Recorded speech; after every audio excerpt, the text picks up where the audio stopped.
Buti na nga lang at may bubon dito sa bahay ng amo ko na kahit nauubusan kami ng tubig ay may napagkukunan pa rin kami ng tubig. Hindi ko nga alam kung ilang taon na yan dito, pero nang dumating ako dito may bubon na talaga dito. So kahit na wala kaming tubig ay dito ako kumukuha, pinanglilinis namin sa CR, pinangdidilig sa mga halaman, nililinis sa sasakyan. Sinamagising kami ngayong umaga na laman na lang namin na wala pala kaming tubig. Webes pa naman ngayon, nandito yung pamilya ni Lola. Family day nga nila tuwing Webes dito, tapos nagsama-sama na lang kaming mga syagala.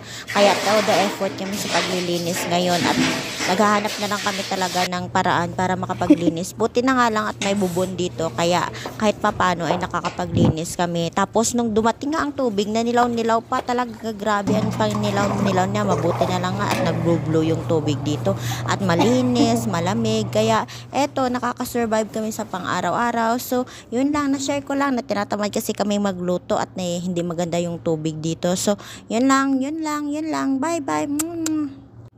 It just lang, wala lang, natuyuan na kami ng tubig.